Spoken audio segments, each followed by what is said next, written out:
Here's a step-by-step guide to turn off Google two-step verification on your account. Start by opening the Settings app on your phone. Scroll down and tap Google, then tap Manage your Google account.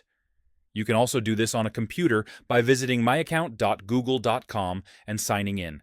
In your Google account menu, swipe across the top tabs and select Security. This section controls all sign-in and verification methods. Scroll down to the section called Signing in to Google.